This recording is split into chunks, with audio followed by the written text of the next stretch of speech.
The ash-laden winds whispered through the jagged cliffs of Ashara as I made my way to the hidden grove where I was to meet Lyra. The sky, a canvas of ember and soot, reflected the turmoil both within me and across our tribe.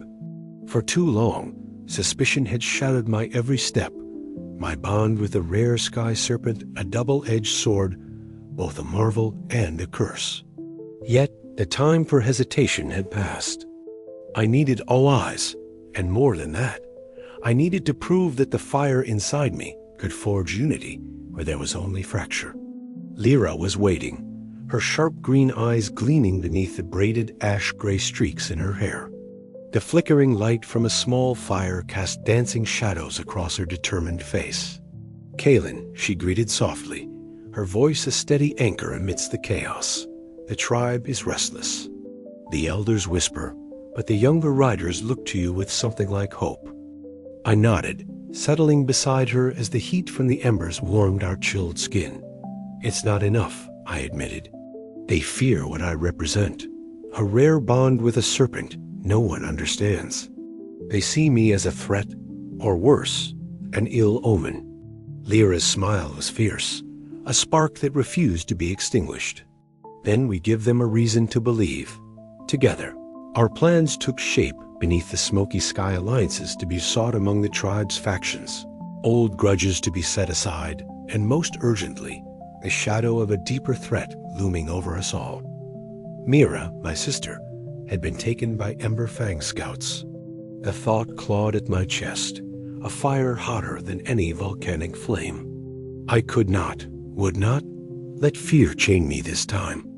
The following day, we sought out Eldrin, a tribal elder whose silver hair and eyes like molten lava seemed almost otherworldly amidst the rocky terrain.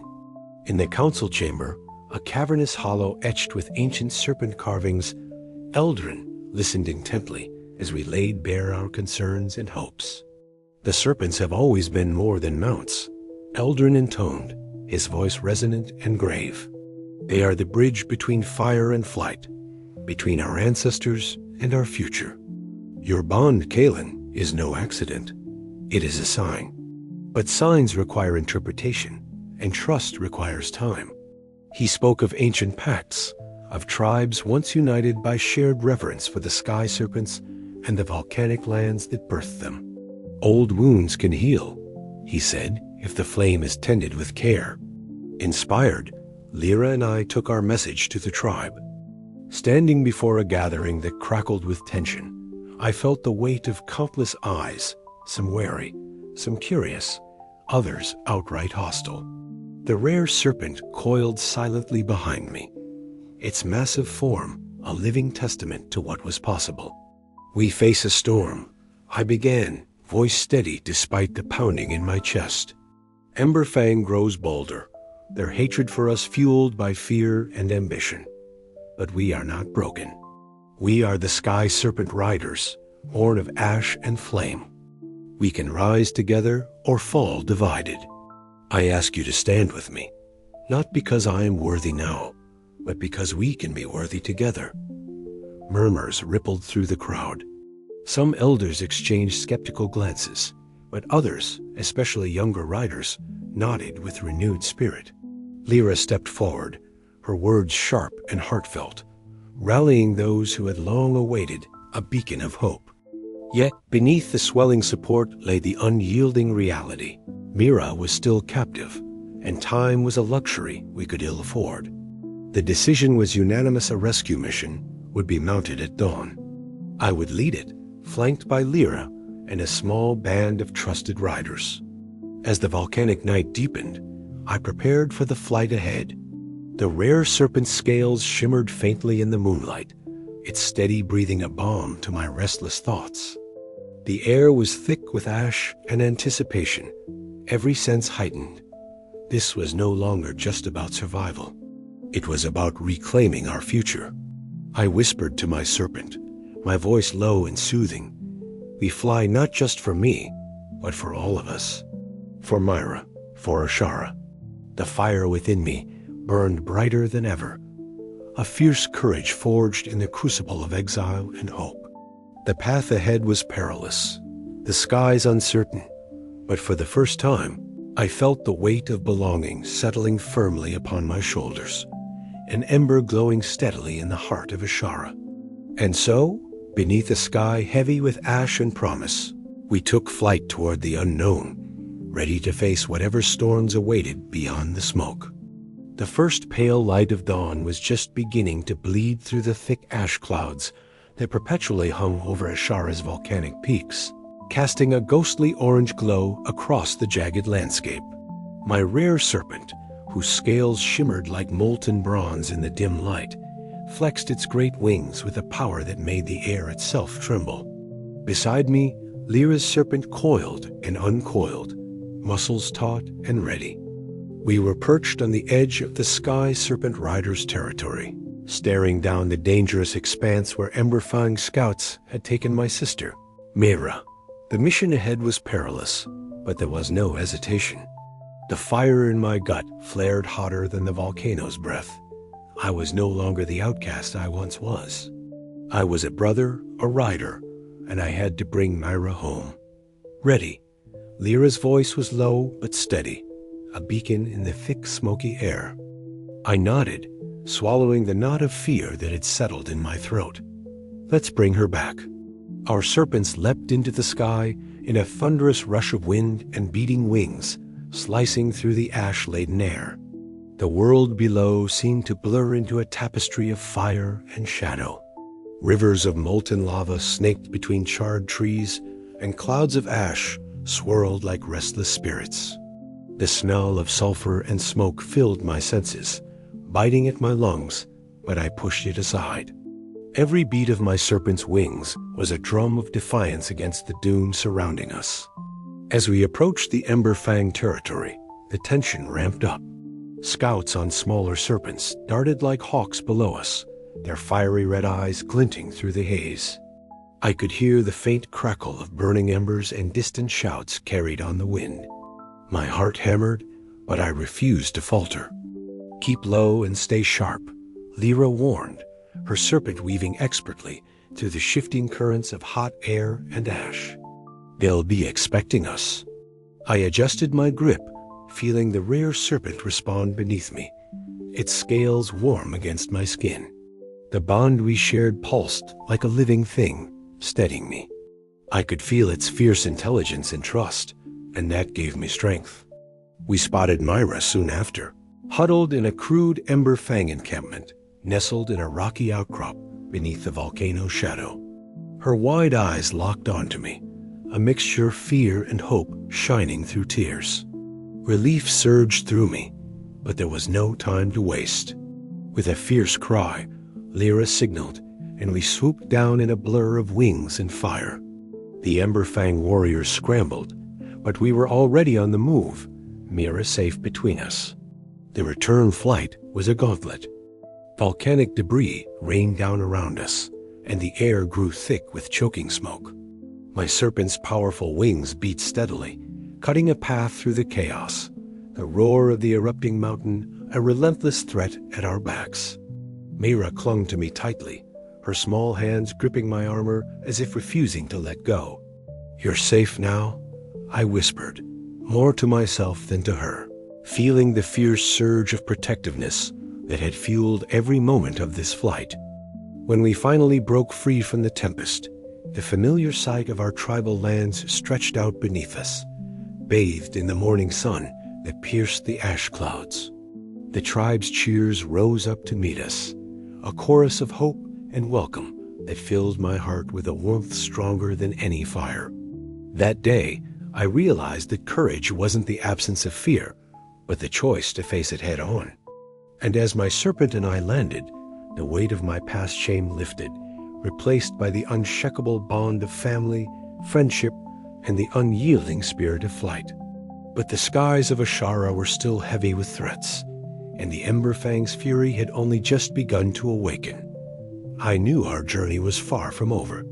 As the sun climbed higher, I looked to Lyra, whose eyes held a fierce promise. "This is only the beginning," I said, voice steady. "For Mira, for the tribe, and for the fire within us all."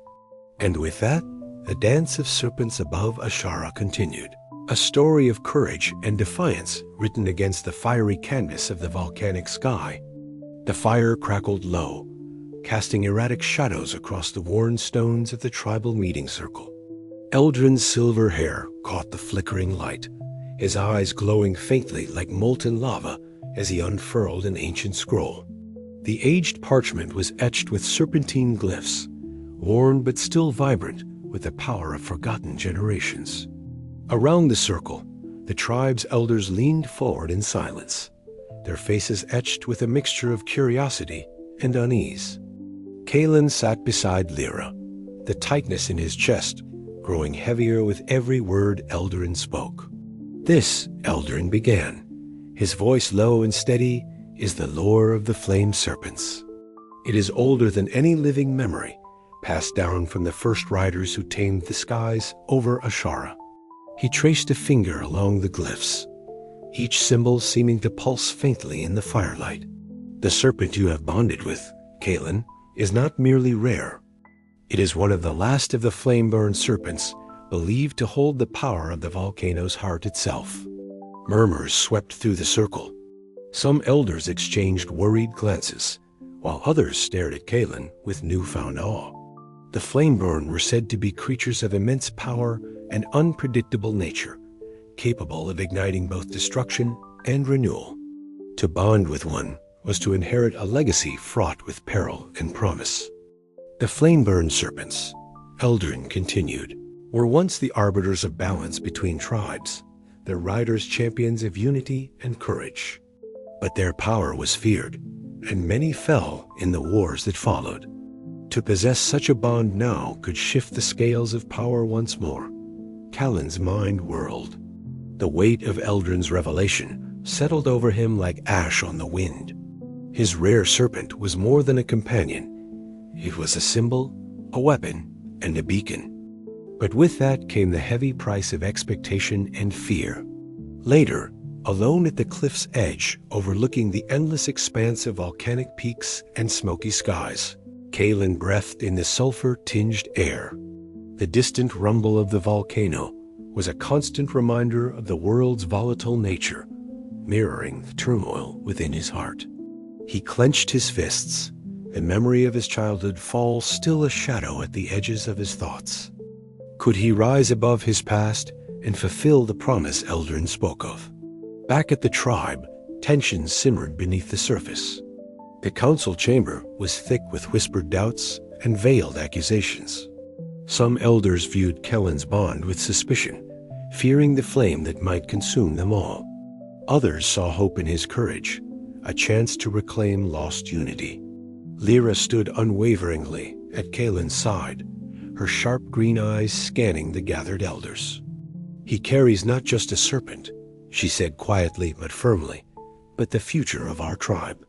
Her words cut through the murmurs, but the divide was clear. Political intrigue stirred like the shifting ash clouds overhead, threatening to unravel the fragile peace. In the days that followed, Kalen and Lyra dedicated themselves to training with the rare serpent. Their movements became a dance of trust and precision, weaving through the smoky skies with growing confidence. Every synchronized beat of wing and heart was a testament to the fragile unity they sought to build, not just between rider and serpent, but among their people. Yet, beneath the growing bond, the embers of suspicion still smoldered. Kalen knew the road ahead was perilous. To embrace the legacy of the Flameborn was to walk a path lit by fire and shadow. As night fell over Ashara, the volcanic skies roared softly, a reminder that the greatest trials were yet to come. Kellen's journey was no longer just about finding his place. It was about igniting a new hope for all who dared to soar beyond the ash and smoke. The flames of destiny flickered, waiting to blaze anew. The festival of fire began as the first embers of dawn painted the volcanic sky with hues of orange and deep red, a fiery canvas that stretched over the land of Ashara. From the rocky ridges to the ash-covered plains, the tribes gathered in a rare moment of unity, their massive sky serpents coiled and resting, their scales glinting like molten metal beneath the rising sun.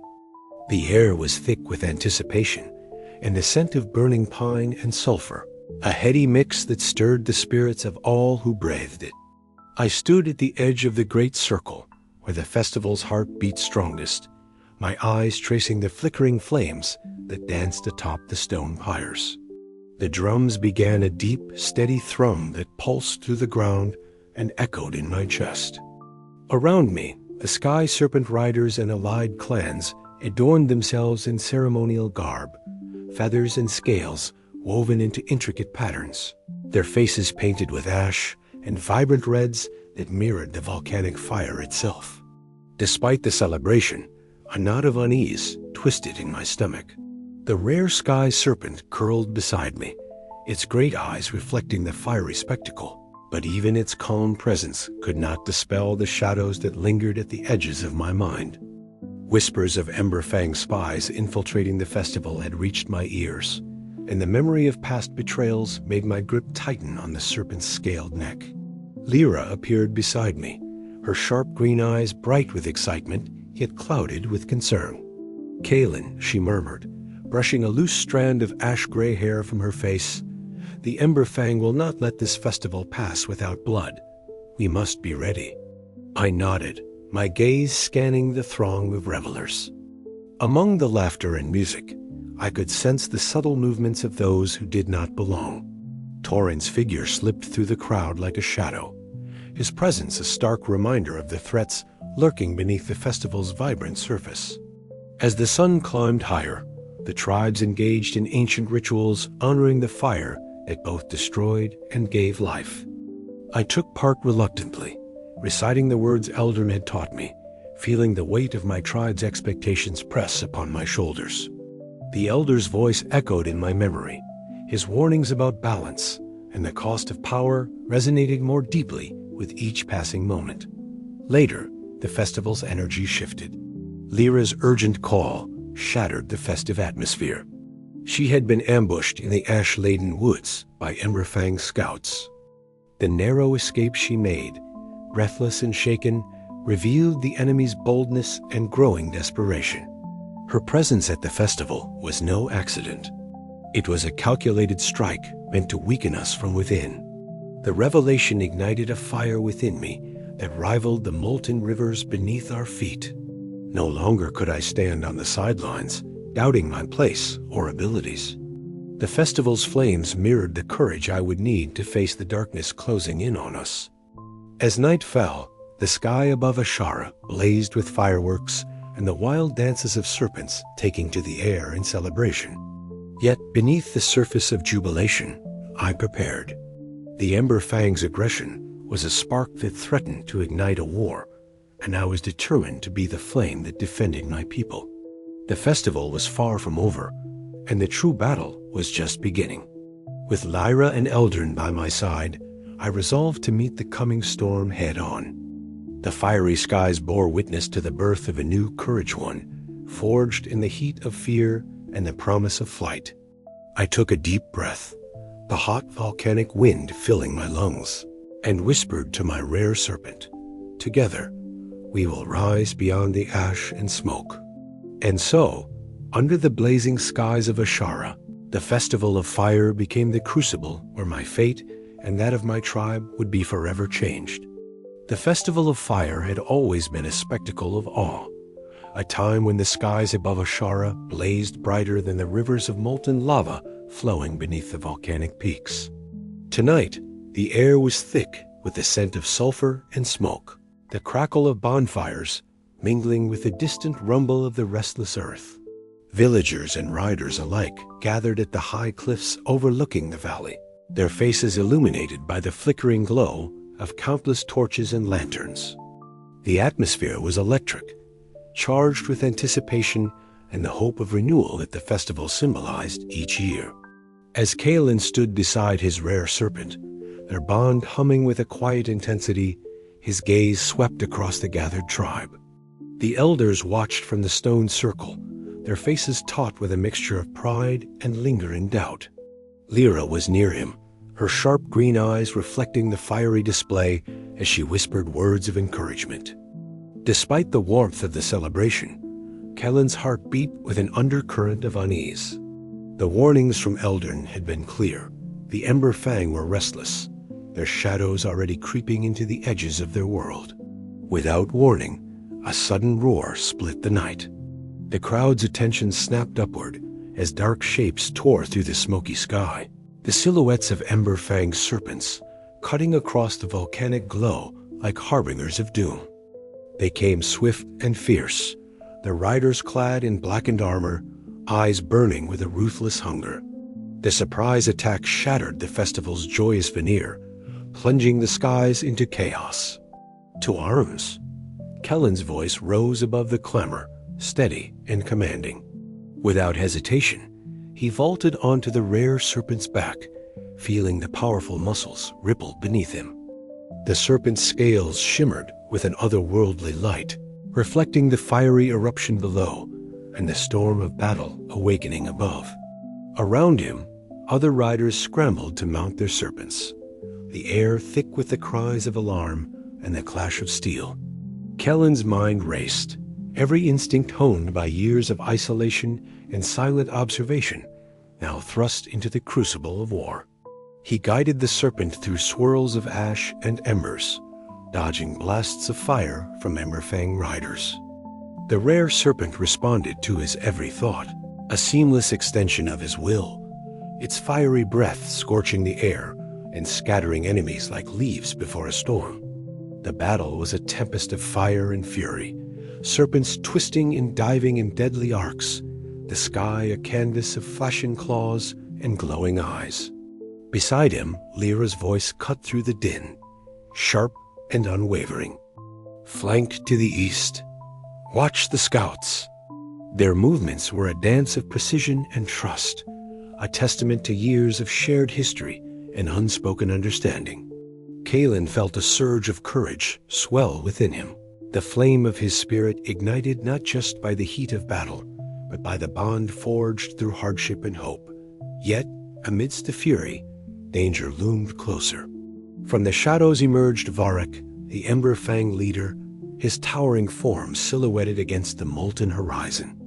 His serpent was a monstrous beast of scarred scales and blazing eyes, a mirror of the violence that had shaped him.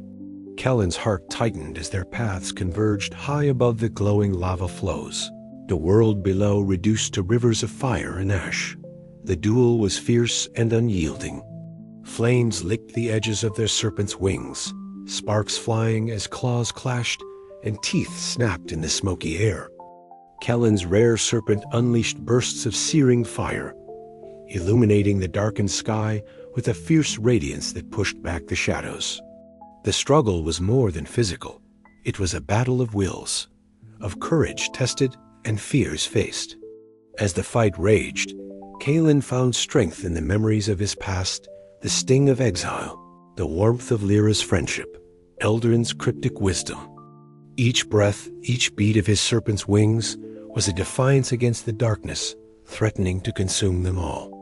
With a final blazing thrust, Kalen forced Varric back, the Ember Fang leader snarling as he retreated into the night, his forces scattered and broken.